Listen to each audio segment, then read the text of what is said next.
Olá pessoal, boa tarde, tudo bem?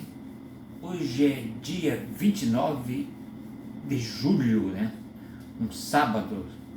Aqui em Campo Grande está bastante calor, né?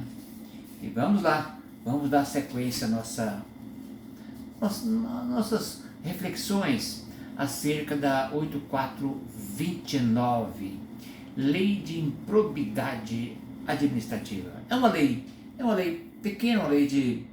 são 23 artigos, para quem está fazendo concurso, é uma relida aí, lê pelo menos 3 vezes a lei, a 8429, porque cai está no edital do concurso do TRF3, né? E ela foi alterada pela lei 14.230, né? Houve uma série de alterações, né? Na última aula nós comentamos sobre o sujeito passivo da ação de improbidade. Eu disse lá quem são as pessoas, né, quem são que figuram como polo passivo, que sofrem a ação do improbo, né? E também ficamos de falar aqui sobre o sujeito ativo. Quem é o sujeito ativo? É quem figurará no polo passivo da ação judicial de improbidade administrativa. Há uma inversão, né? O servidor público, ele, sujeito ativo, pratica o ato, numa ação de improbidade, ele se torna, né, há uma inversão no polo, ele se torna passivo. Beleza?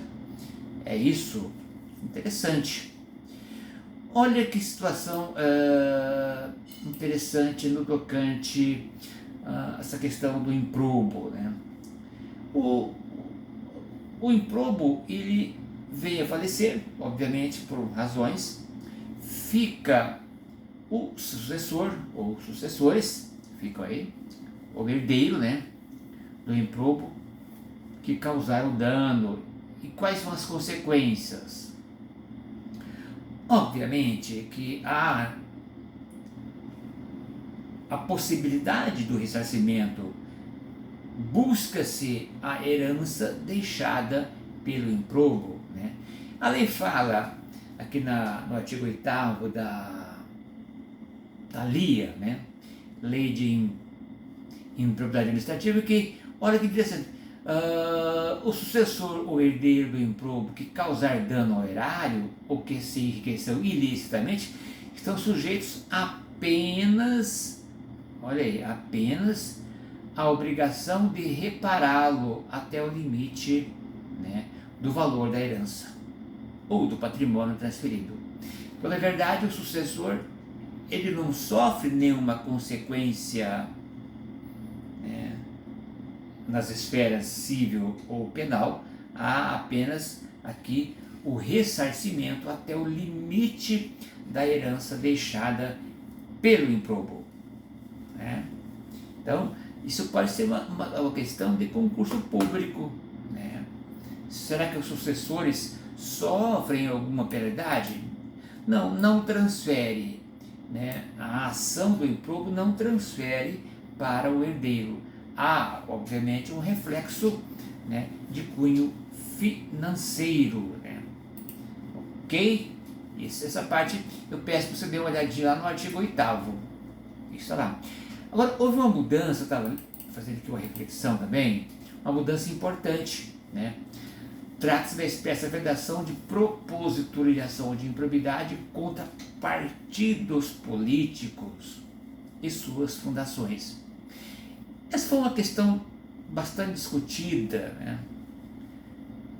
Será que os partidos políticos, ou mesmo o político, ele pode sofrer uma ação de improbidade? É outra questão que pode ser uma pegadinha numa prova de concurso, né?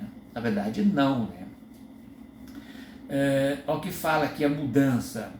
Se você está estudando para concurso, fique atento ao 23C da LIA, né? O artigo 23C da LIA. Trata-se de expressa vedação de propositura de ação de improbidade contra partidos políticos e suas fundações, uma vez que sua responsabilidade deve ser apurada exclusivamente através de um outro mecanismo legal, que é a Lei 9.096, tá? Lei das eleições, lei do direito eleitoral, né? Então, transfere para aquela lei. Então, isso pode ser cobrado numa prova.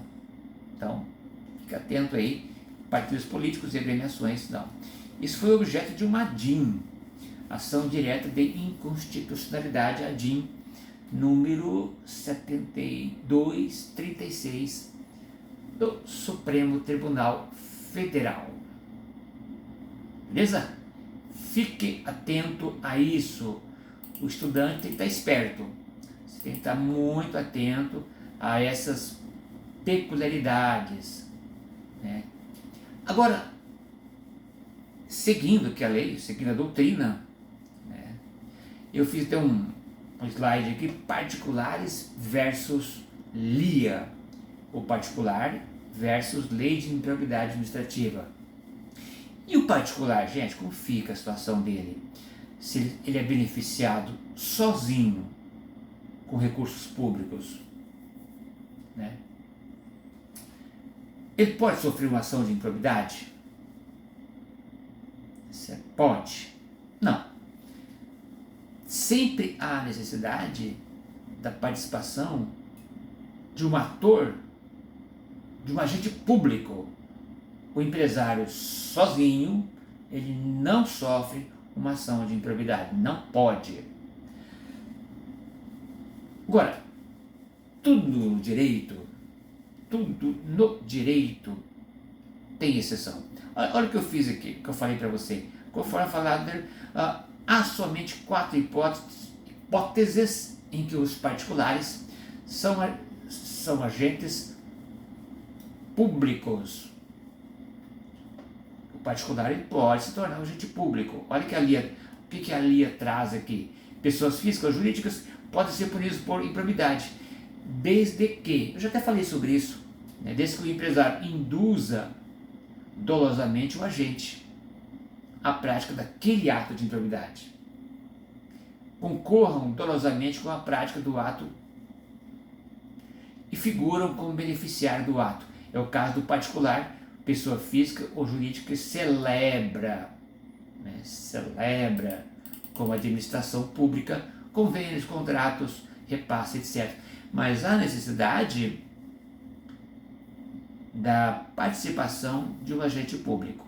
Então vê lá o artigo, está lá no artigo 2º da LIA. E também ainda se forem sucessores de quem praticou o ato até o limite da herança. Então essa questão do particular é emblemática, né? Já houve até, vou falar um pouco mais à frente, de um caso famoso no Brasil, né? É aquele caso do filme Chateau, o Rei do Brasil, né? Um ator contratou recursos públicos sozinho, sem a participação de agentes públicos. Em qualquer hipótese, o particular não pode responder sozinho nas ações de improbidade administrativa. Esse é o entendimento do STJ. Né? Então, segundo o STJ, o particular sozinho, isso pode ser também uma indagação, uma prova de concurso. O empresário, sem a participação de um agente público, se beneficia, né, de recursos públicos. Ele pode sofrer? Não pode. Há entendimento do STJ. Tá? Ela extinguiu uma ação. Tem que o RESP, Recurso Especial do STJ, se você quiser dar uma olhadinha, acho que vale a pena você dar uma olhada, até porque quem está estudando para concurso tem que olhar de tudo. O recurso especial é o 1405.748, tá? Que extinguiu uma ação de improbidade proposta contra o ator Guilherme Fontes, né? Daquele filme famoso, O Chateau, Rei do Brasil. Essa ação tramitou por quase 20 anos, aí chegou um momento que, né, se percebeu que o ator figurava sozinho no polo da ação e não havia a presença de agentes públicos, embora tenha sido beneficiado, né? Então a ação foi extinta.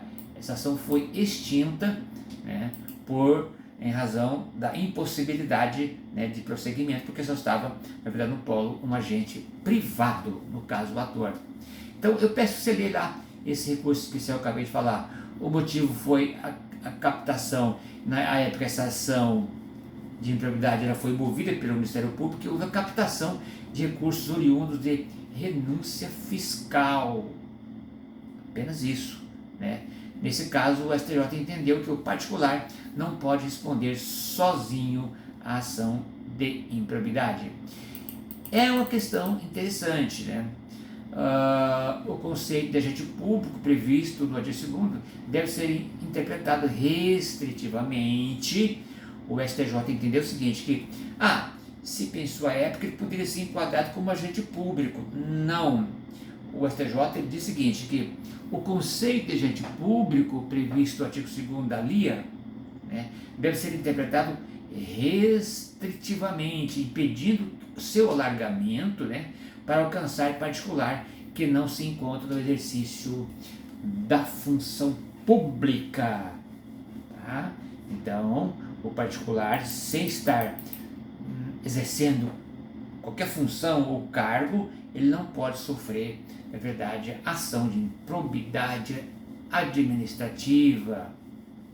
Fica a dica, tá? Você está estudando aí, né? Agora, vou aqui seguir mais um pouquinho e falar sobre os agentes políticos, né? Houve uma mudança em relação essa questão do agente político sofrer ou não uma ação de improbidade também foi uma questão bastante badalada nas cortes superiores. Com a nova redação da Lei 14.230, a LIA passou a incluir expressamente a responsabilidade dos agentes políticos pela prática de improbidade, né? Artigo 2º, 12, parágrafo 2º D e 17D. Né? Aí você vai ver mais à frente que o agente político, há exceção no tocante. Agora tem que saber, primeiro, quem são os agentes políticos. Te falo já quem são essas pessoas, né? Agora, afinal de contas, o que são agentes? É diferente de agente público, é uma coisa, agente político é outra. Então, são posições diferentes. Quem são os agentes políticos? O servidor público é todo aquele que exerce, ainda que transitoriamente, ou sem remuneração, por eleição, nomeação, designação, contratação, qualquer outra forma de vínculo. São agentes políticos.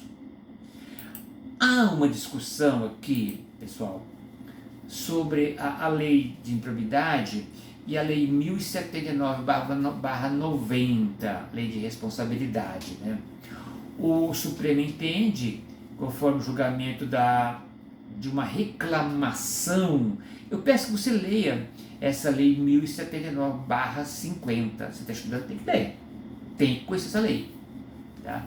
O Supremo entende, foi uma decisão numa reclamação, a reclamação 2138/2007, é no sentido de que a lei de improbidade administrativa não se aplica aos agentes políticos quando a mesma conduta for punida pela lei de crime de responsabilidade. Que há uma preocupação, houve essa preocupação do Supremo Tribunal para evitar o tal do bis idem. O agente político ele é punido na LIA e punido na 1079. Então, fica essa discussão. Consta do item 12 do acórdão, desse acórdão que eu acabei de falar, da reclamação 2138, olha o que diz o item 2 do acórdão. A Constituição Federal não admite a concorrência entre dois regimes de responsabilidade político-administrativa para os agentes políticos. Isso pode cair numa prova de concurso. Você que está estudando para analista, né, judiciário, oficial de justiça, executante de mandato, tem que ver isso aqui. Tem que ler isso. A preocupação do Supremo, né, ela foi de evitar o tal do bis idem, né, ou, em outras palavras, a dupla punição da LIA e da Lei de Responsabilidade, né? São dois modelos de punição, né? E o Supremo estabeleceu um critério para aplicabilidade da 8429 e 1079. Eu te trouxe aqui, fiz um resuminho. O STF exige 2 requisitos para que a LIA deixe de ser aplicada.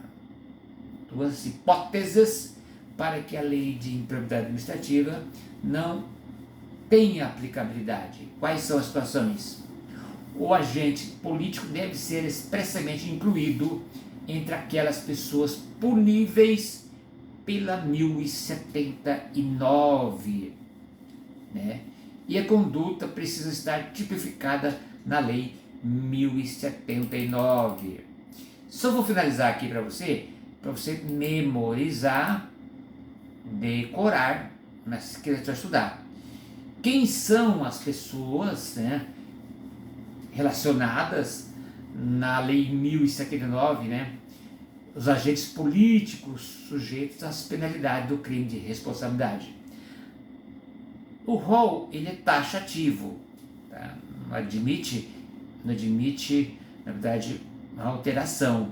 Então, o artigo 2º e 74 da lei 1079, esses artigos trazem o rol, né, daquelas pessoas que figuram nos crimes que podem sofrer uma penalidade por responsabilidade em razão da sua atuação. Primeiro, Presidente da República, Ministro de Estado, Procurador-Geral da República, Ministro do Supremo Tribunal Federal, Governador e Secretário de Estado.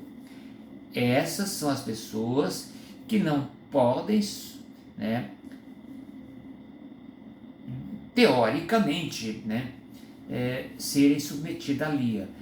Mas mais à frente, na próxima aula, eu vou comentar com você, não é bem assim. Na verdade, já há entendimento do Supremo Tribunal Federal sobre algumas exceções.